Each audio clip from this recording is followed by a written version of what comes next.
नमस्कार दोस्तों, अगर आप लोग बिहार से हैं और आपको एनसीएल सर्टिफिकेट बनाना है तो यह वीडियो आपके लिए मोस्ट इम्पोर्टेंट है। अगर आप लोग चाहते हैं कि अपने मोबाइल की मदद से अपना एनसीएल सर्टिफिकेट बनाना हो तो सबसे पहले आपको मोबाइल का क्रोम ब्राउज़र को ओपन करनी है। क्रोम में आपको टाइप करना है RTPS और इसको सर्च करना है। इसके बाद यहाँ पे सर्विस प्लस का एक वेबसाइट मिलेगा, इसी वेबसाइट के ऑप्शन पे आपको क्लिक करनी है। इसके बाद आप लोग के पास ऐसा इंटरफेस ओपन हो जाएगा। इस इंटरफेस में सबसे पहले यहाँ पे आपको आना है ऑनलाइन आवेदन दें। इसके जस्ट नीचे आइएगा तो ऑप्शन मिलेगा लोक सेवाओं का अधिकार की सेवाएं। इसके जस्ट नीचे आइएगा तो ऑप्शन मिलेगा यहाँ पे सामान्य प्रशासन विभाग, इसी ऑप्शन पे आपको क्लिक करनी है। इसके बाद आपको नीचे आना, यहाँ पे देख सकते हैं नन क्रीमी लेयर प्रमाण पत्र का निर्गमन, जो कि बिहार सरकार के प्रयोजनार्थ में है। यानी कि अगर आप लोग को एनसीएल सर्टिफिकेट बनाना है वह भी बिहार सरकार वाला, तो इसी के ऑप्शन पे आपको क्लिक करनी है। इसके बाद यहाँ पे 3 ऑप्शन मिलेगा आपके पास, अंचल स्तर, अनुमंडल स्तर और जिला स्तर। अगर आप लोग अंचल स्तर यानी कि RO लेवल में बनाना चाहते हैं तो इसी के ऑप्शन पे आपको क्लिक करनी है। इसके बाद आप लोग के पास ऐसा इंटरफेस ओपन हो जाएगा। इस इंटरफेस में यहाँ पे आपको अपना एप्लीकेंट डिटेल्स को फिलअप करनी है। सबसे पहले यहाँ पे आपको बताना है कि क्या आपके पास पहले से ही कोई एनसीएल सर्टिफिकेट है। अगर है तो एस के ऑप्शन पे क्लिक करनी है, अन्यथा आपको नो के ऑप्शन पे क्लिक करनी है। इसके बाद यहाँ पे आपको जेंडर को बताना है। अगर आप लोग पुरुष हैं तो पुरुष के ऑप्शन पे आपको क्लिक करनी है। इसके बाद यहाँ पे आपको अभिवादन में सेलेक्ट करनी है। अगर आपके आधार कार्ड में श्री लगा हुआ है तो इसको आपको सेलेक्ट करके लगा लेनी है। अगर श्री नहीं लगा हुआ है तो यहाँ पे ऑप्शन है कोई अभिवादन नहीं का, इसी ऑप्शन पे आपको क्लिक करके फिल कर लेनी है। इसके बाद आपको नीचे आना, यहाँ पे आपको एप्लीकेंट नेम फिलअप करनी है। जैसे आपका नेम नीतीश है तो आपको यहाँ पे नीतीश को फिलअप करनी है और यहाँ पे आपको बैक स्पेस को दबाना है ताकि यहाँ पे हिंदी में ट्रांसलेट होके आ सके।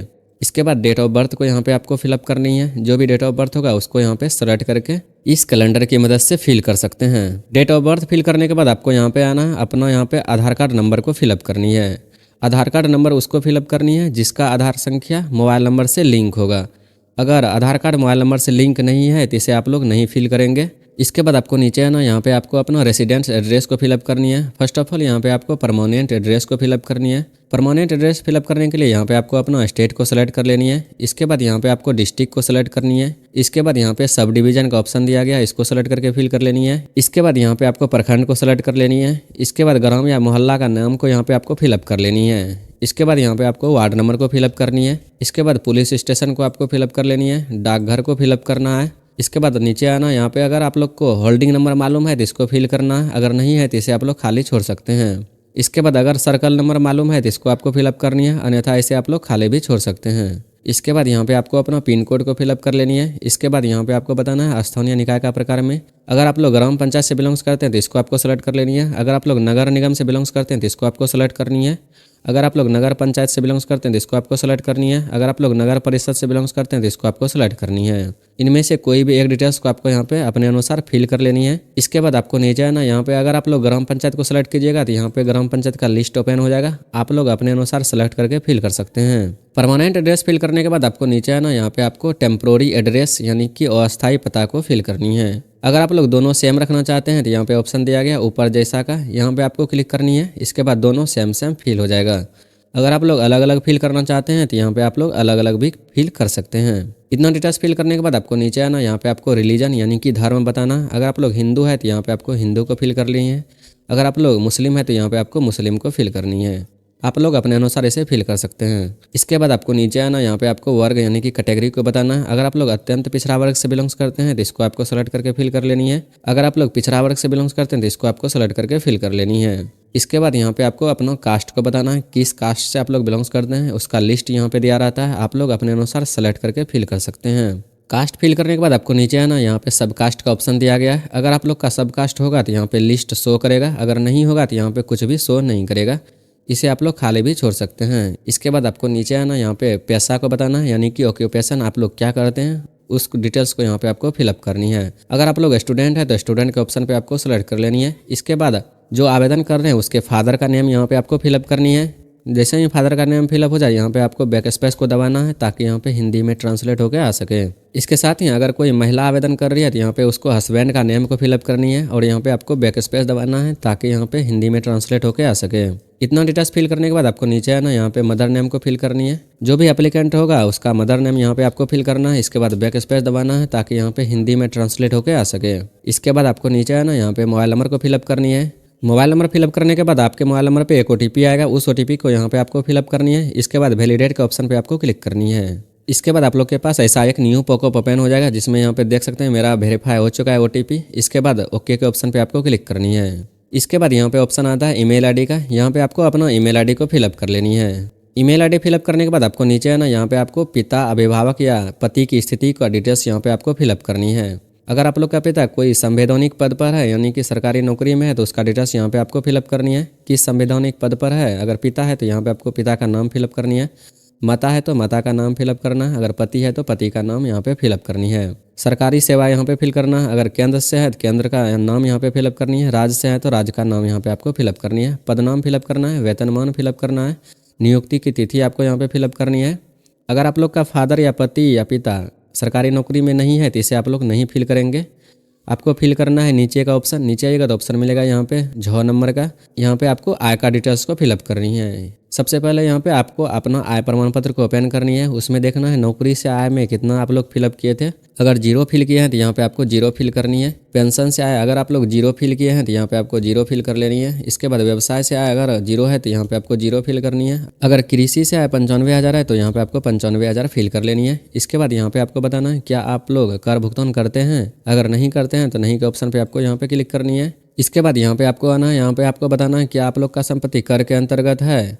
अगर है तो यहाँ पे आपको पूर्ण विवरण देना है, अन्यथा आप लोग यहाँ पे नहीं भी दे सकते हैं। इसके बाद कुछ अन्य बातें अगर आप लोग टाइप करना चाहते हैं तो यहाँ पे कर सकते हैं। अगर आप लोग खाली छोड़ना चाहते हैं तो इसे आप लोग खाली भी छोड़ सकते हैं। इसके बाद आपको नीचे आना, यहाँ पे आपको अपना डॉक्यूमेंट को सेलेक्ट करनी है। फर्स्ट ऑफ ऑल यहाँ पे दिया गया सेलेक्ट डॉक्यूमेंट्स में फॉर्म नंबर 11 जो कि आवेदक का स्वयं शपथ पत्र होता है। इस फॉर्म नंबर 11 को डाउनलोड करने के लिए सबसे पहले आपको गूगल के क्रोम ब्राउज़र को ओपन करनी है। इसमें आपको टाइप करना है फॉर्म नंबर 11 और इसको सर्च करना है। इसके बाद यहाँ पे एक वेबसाइट मिलेगा सर्विस प्लस का। यहाँ पे देख सकते हैं स्वयं शपथ पत्र क्रीमी लेयर रहित प्रमाण पत्र हेतु जो कि PDF फॉर्मेट में, इस पे आपको क्लिक करनी है। इसके बाद ऐसा फॉर्म आपके पास ओपन हो जाएगा। इस फॉर्म को आपको सबसे पहले प्रिंट आउट करनी है। इसके बाद यहाँ पे आपको नेम को फिलअप करनी है। पुत्र या पुत्री यानी कि पिता का नेम को यहाँ पे फिलअप करनी है। शहर का नेम फिलअप करना है। पोस्ट ऑफिस फिलअप करना है। थाना, इसके बाद प्रखंड को, अनुमंडल को, जिला को, राज्य को, इतना डिटेल्स फिल करने के बाद यहाँ पे आपको नीचे आना।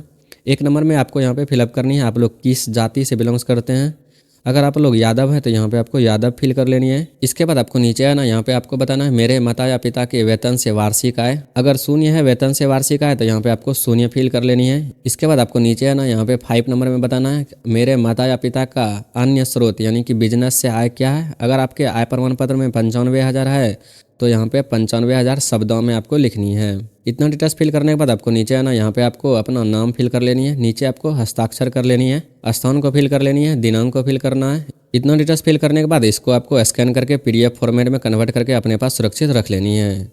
इसके बाद आपको यहाँ पे आना है। फिर से यहाँ पे आपको टिक करनी है। आवास प्रमाण पत्र आपके पास होनी चाहिए। जाति प्रमाण पत्र आपके पास होनी चाहिए। यहाँ पे देख सकते हैं आय प्रमाण पत्र आपके पास होनी चाहिए। इतना डिटेल्स आपके पास होना अनिवार्य है। इसके बाद यहाँ से आप लोग NCL सर्टिफिकेट के लिए ऑनलाइन अप्लाई कर सकते हैं। इसके बाद आपको नीचे आना, इस वर्ड को नीचे फिल कर लेनी है। इसके बाद प्रोसीड के ऑप्शन पे आपको क्लिक करनी है। इसके बाद आप लोग के पास ऐसा एक न्यू पॉपअप ओपन होगा जिसमें यहाँ पे देख सकते हैं कृपया नाम की शुद्धता की जाँच करना है। मोबाइल नंबर एवं ईमेल ID की शुद्धता की आपको जाँच करना है ताकि SMS के माध्यम से मोबाइल नंबर और ईमेल ID के माध्यम से आप लोग के पास सूचना पहुँचाया जा सके। इसके बाद इस पॉपअप को क्लोज करने के लिए ओके के ऑप्शन पे आपको क्लिक करनी है। इसके बाद आप लोग के पास ऐसा इंटरफेस ओपन हो जाएगा। इस इंटरफेस में अगर आप लोग को कुछ भी एडिट करना है तो यहाँ से आप लोग एडिट भी कर सकते हैं। आपको यहाँ पे अच्छी तरीके से चेक कर लेनी है कहीं कोई मिस्टेक तो नहीं आपने किया है। अगर मिस्टेक किया है तो यहाँ से आप लोग एडिट भी कर सकते हैं। आपने यहाँ पे जो भी डिटेल्स को फिलअप किया था सारा डिटेल्स यहाँ पे ओपन हो गया, आप लोग देख सकते हैं। अगर कोई भी एडिट करना है तो आपको नीचे आना है। नीचे आएगा तो ऑप्शन मिलेगा एडिट का, यहाँ से आप लोग एडिट भी कर सकते हैं। अगर आप लोग को एडिट नहीं करना है तो यहाँ पे ऑप्शन मिलेगा अटैच इनेक्चर का, इसी ऑप्शन पे आपको क्लिक करनी है। इसके बाद आप लोग के पास ऐसा इंटरफेस ओपन हो जाएगा। इस इंटरफेस में यहाँ पे दिया गया है फॉर्म नंबर 11 यानी कि आवेदक का स्वयं शपथ पत्र, उसको यहाँ पे आपको अपलोड करनी है। सबसे पहले यहाँ पे आपको सेलेक्ट करना है फॉर्म नंबर 11 आवेदक का स्वयं शपथ पत्र, इसको यहाँ पे सेलेक्ट करके फिल कर लेनी है। इसके बाद चूज फाइल का ऑप्शन दिया गया है, इस पर क्लिक करनी है और यहाँ पे जहाँ भी आप लोग का फॉर्म नंबर 11 का PDF फॉर्मेट होगा उसको यहाँ पे आपको फिल कर लेनी है। फॉर्म नंबर 11 का PDF फॉर्मेट फिल करने के बाद आपको नीचे आना, यहाँ पे ऑप्शन मिलेगा रेसिडेंस सर्टिफिकेट फिल करने का। सबसे पहले यहाँ पे आपको सेलेक्ट कर लेनी है निवास प्रमाण पत्र। इसके बाद चूज फाइल के ऑप्शन पे क्लिक करनी है और यहाँ पे आपको अपना निवास प्रमाण पत्र को अपलोड कर देनी है। इसके बाद इनकम सर्टिफिकेट यहाँ पे आपको यानी कि आय प्रमाण पत्र को सेलेक्ट कर लेनी है। चूज फाइल के ऑप्शन पे क्लिक करना है और यहाँ पे आपको अपना इनकम सर्टिफिकेट को अपलोड कर देनी है। इसके बाद नीचे आएगा तो ऑप्शन मिलेगा कास्ट सर्टिफिकेट अपलोड करने का, जिसमें यहाँ पे आपको सेलेक्ट करनी है जाति प्रमाण पत्र का ऑप्शन। इसके बाद चूज फाइल के ऑप्शन पे आपको क्लिक करनी है और यहाँ से आप लोग अपना जाति प्रमाण पत्र को अपलोड कर देंगे। इतना डिटेल्स फिल करने के बाद आपको नीचे आना है। यहाँ पे ऑप्शन मिलेगा डॉक्यूमेंट्स यानी कि दस्तावेज, जो कि यहाँ पे आपको लिस्ट दिया गया है। आपके पास इनमें से कोई भी एक डॉक्यूमेंट्स होनी चाहिए। अगर आपके पास आधार कार्ड है तो इसको आपको सेलेक्ट कर लेनी है। अगर आपके पास मतदाता पहचान पत्र है तो इसको आपको सेलेक्ट कर लेनी है। इनमें से कोई भी एक डॉक्यूमेंट को आपको यहाँ पे सेलेक्ट करनी है। इसके बाद अगर आप लोग यहाँ पे आधार कार्ड को सेलेक्ट कीजिएगा तो यहाँ पे आपको आधार कार्ड का फ्रंट पेज और बैक पेज दोनों को यहाँ पे PDF फॉर्मेट में कन्वर्ट करके अपलोड करनी है। यहाँ पे जो भी डॉक्यूमेंट आप लोग अपलोड कीजिएगा वह 200 KB से कम की होनी चाहिए। अगर आप लोग 200 KB से अधिक की अपलोड करते हैं तो यहाँ पे अपलोड नहीं लिया जाएगा। इतना डिटेल्स फिल करने के बाद आपको नीचे आना, यहाँ पे ऑप्शन मिलेगा सेव इनेक्चर का, इसी ऑप्शन पे आपको क्लिक करनी है। सेव इनेक्चर के ऑप्शन पे क्लिक करने के बाद आप लोग के पास ऐसा इंटरफेस ओपन हो जाएगा। देख सकते हैं मैंने यहाँ पे जो भी डॉक्यूमेंट को अपलोड किया उसका लिस्ट यहाँ पे ओपन हो गया है। मैंने यहाँ पे फर्स्ट नंबर में आवेदक का स्वयं शपथ पत्र को अपलोड किया तो यहाँ पे उसका लिस्ट है, निवास प्रमाण पत्र, आय प्रमाण पत्र, जाति प्रमाण पत्र और आधार कार्ड। इतना डॉक्यूमेंट्स मैंने यहाँ पे अपलोड किया, इसीलिए ऐसा लिस्ट यहाँ पे ओपन हो गया है। इसके बाद यहाँ पे आप लोग का जो भी डिटेल्स होगा सारा डिटेल्स यहाँ पे प्रीव्यू के रूप में ओपन हो गया, आप लोग देख सकते हैं। अगर आप लोग को लगता है इसमें कोई भी एडिट करना हो तो यहाँ से आप लोग एडिट भी कर सकते हैं। इसके बाद आपको नीचे आना, लास्ट ऑप्शन मिलेगा यहाँ पे सबमिट का। सबमिट के ऑप्शन पे आपको क्लिक करनी है। सबमिट के ऑप्शन पे क्लिक करने के बाद आप लोग के पास ऐसा इंटरफेस ओपन हो जाएगा। इस इंटरफेस में यहाँ पे देख सकते हैं सेवा का नाम दिया गया है EBC BC NCL सर्टिफिकेट। इसके बाद राजस्व अधिकारी के द्वारा यह वेरिफिकेशन होगा, यानी कि मैंने यहाँ पे राजस्व अधिकारी यानी कि अंचल स्तर से यह आवेदन किया था तो इसीलिए ऐसा ऑप्शन आया है। इसके बाद यहाँ पे आवेदन संख्या दिया रहता है। आप लोग आवेदन संख्या को अच्छी तरीके से नोट करके अपने पास सुरक्षित रख सकते हैं या स्क्रीनशॉट इसका आप लोग अपने पास सुरक्षित रख सकते हैं। इसके साथ ही आपको बता दूं NCL सर्टिफिकेट जो बनता है वह 21 दिन के बाद ही बनता है। अगर आप लोग को अपना NCL सर्टिफिकेट को डाउनलोड करना है तो सबसे पहले आपको RTPS के ऑफिशियल वेबसाइट पे आ जानी है। इसके बाद यहाँ पे ऑप्शन मिलेगा सर्टिफिकेट डाउनलोड करें, इसी ऑप्शन पे आपको क्लिक करनी है। इसके बाद यहाँ पे आपको अपना एप्लीकेशन रेफरेंस नंबर को फिलअप करनी है। यहाँ पे आपको नेम को फिलअप कर लेनी है। इसके बाद कैप्चा कोड को फिलअप करना है और डाउनलोड के ऑप्शन पे क्लिक करके यहाँ से आप लोग अपना NCL सर्टिफिकेट डाउनलोड कर सकते हैं, जो कि 21 दिन के बाद आप लोग का सर्टिफिकेट डाउनलोड होगा। इसके साथ ही अगर यह जानकारी आपको अच्छी लगी तो आप अपने दोस्तों के साथ शेयर करें, लाइक करें, चैनल को सब्सक्राइब करें। Thanks for watching this video.